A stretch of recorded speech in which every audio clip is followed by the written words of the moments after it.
வெளியே கிறிஸ்பியாக உள்ள சாஃப்டாக இருக்கிற இந்த ஸ்வீட்டு தாங்க இன்ஸ்டாகிராமில் இப்போ ரொம்ப ட்ரெண்டிங்காக இருக்குது. இந்த ஸ்வீட் பிரேசிலோட ரொம்ப ஃபேமஸான டெசர்ட். ஆனால் தமிழ்நாட்டுக்கு வந்தால் எப்படி இருக்குமோ அந்த வருஷம் தான் பார்க்க போகிறீங்க. பேனில் 2 டீஸ்பூன் நெய் சேர்த்துட்டு 1 கப் அளவுக்கு ரவை சேர்க்குறேன். ரவையை சேர்த்துட்டு ஒரு 2-3 நிமிஷத்துக்கு லோ ஃப்ளேமில் வறுத்துக்கலாம்.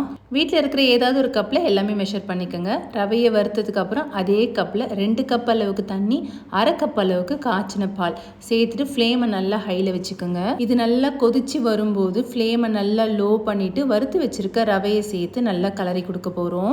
இந்த தண்ணி நல்லா சலசலன்னு கொதிச்சதுக்கப்புறம் ரவையை சேருங்க, இல்லைன்னா ஃபுல்லாக கட்டி தட்டின மாதிரி ஆகிடும். ஃப்ளேமை நல்லா லோவாக வச்சுட்டு நான் கலரி கொடுக்க போகிறேன். ஒரு 5-7 நிமிஷம் பார்த்திங்கன்னா நல்லா கெட்டியாக மாறிட்டு வரும். ரவையை சேர்த்து கிட்டத்தட்ட 7 நிமிஷம் ஆகிடுச்சு. இதில் ரவை நல்லா வெந்திருக்கணும். அதுக்கப்புறம் தான் நம்ம சர்க்கரை சேர்க்கணும். ரவை வேகாமல் இருக்கும்போது சர்க்கரை சேர்த்திங்கன்னா மற்றது எதுவுமே வேகவே வேகாது. அதனால் ஒரு முறை செக் பண்ணிவிடுங்க ரவை வெந்திருக்கா இல்லையான்னு. இந்த ஸ்வீட்டோட ஒரிஜினல் பேர் பார்த்திங்கன்னா பாலவைனா. இதில் ரவைலாம் அவங்க சேர்க்க மாட்டாங்க. ஒரிஜினல் ஸ்வீட்டில் பார்த்திங்கன்னா butter, condensed milk, desiccated coconut இதெல்லாம் தான் சேர்ப்பாங்க. ஆனால் தமிழ்நாட்டு வெர்ஷன்னும் போது ரவை இல்லாமல் எப்படிங்க? அதனால் ரவை வச்சு நான் ட்ரை பண்ணியிருக்கேன். இப்போ நல்லா திரண்டு வந்ததுக்கப்புறம் எந்த கப்பில் நம்ம எல்லாம் மெஷர் பண்ணோமோ அதில் 2 கப் அளவுக்கு சர்க்கரை சேர்க்க போகிறோம். சர்க்கரை சேர்த்து நல்லா கலரும் போது மறுபடியும் தண்ணி விட்ட மாதிரி ஆகிடும். சர்க்கரை உங்களுக்கு நல்லா இனிப்பாக தேவைப்பட்டுச்சுன்னா 2 கப் சேருங்க. இல்லை இனிப்பு கம்மியாக வேணால் 1 கப் சேர்த்திங்கனாலே சரியாக இருக்கும். இப்போது இந்த ஸ்டேஜில் ஒரு 1/2 கப் அளவுக்கு துருண தேங்காய் சேர்க்குறேன். தேங்காய் உங்கள் விருப்பம் தான், சேர்த்திங்கன்னா டேஸ்ட் இன்னும் சூப்பராக இருக்கும். தேங்காய் சேர்க்கலனாலும் பரவாயில்ல. சேர்த்துட்டு மறுபடியும் நல்லா கலரி விட போகிறோம். ஜஸ்ட் ஒரு 5 மினிட்ஸ் இந்த மாதிரி லோ ஃப்ளேமில் வச்சு கலரி விட்டிங்கன்னா ஓரளவுக்கு திக்னஸாக மாறிட்டு வரும். ரொம்ப தண்ணி இல்லாமல் உங்களுக்கு ஓரளவுக்கு கெட்டியாக மாறினதுமே கேஸை ஆஃப் பண்ணிவிட்டு வேறு ஒரு தட்டு கொட்டி ஆற வச்சுக்கோங்க.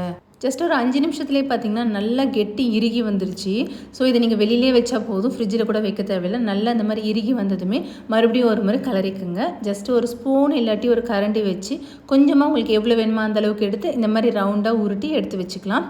ஃபஸ்ட்டே இதை ரெடி பண்ணி தனியாக எடுத்து வச்சுருங்க.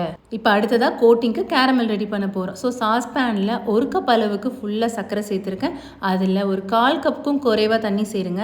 தண்ணி எவ்வளோ கம்மியாக சேர்க்குறீங்களோ அந்த அளவுக்கு கேரமல் சீக்கிரம் ரெடி ஆகிடும். இந்த கேரமல் ப்ராசஸ் கொஞ்சம் கேர்ஃபுல்லாக பார்த்துக்கோங்க. இது ரெடி ஆகிறதுக்கு கொஞ்சம் டைம் எடுக்கும். ஒரு 7-8 நிமிஷம் ஆகும். நல்லா ஹை ஃப்ளேமில் வச்சு கொதிக்க விட்டிங்கன்னா நல்லா கலர் மாறி வரும். இந்த கலர் மாறினதுக்கப்புறம் கேஸை ஆஃப் பண்ணிவிடுங்க. இப்போ உருட்டி வச்சுருக்க ஒரு பவுலும் இந்த கேரமலை டிப் பண்ணி ஒரு தட்டில் எடுத்து மாற்றி வச்சுக்கோங்க. இந்த ப்ராசஸை குயிக்காக பண்ணணும். ஏன்னா கேரமல் கொஞ்சம் நேரம் விட்டிங்கன்னா இறுகி போயிடும். அதனால் பால்ஸை ஃபஸ்ட்டே ரெடி பண்ணி எடுத்து வச்சிங்கன்னா ஜஸ்ட்டு நீங்கள் அப்படியே போட்டு கோட் பண்ணி எடுத்து ஆற வச்சுக்கலாம். இப்போ நான் எல்லா உருண்டைகளையும் இந்த கோட்டிங் பண்ணி தனியாக எடுத்து வச்சுட்டேன். ஒரு 5 நிமிஷத்தில் நல்லா ஆறி வந்துருச்சுன்னா சூப்பரான பாலபைனா ரெடி.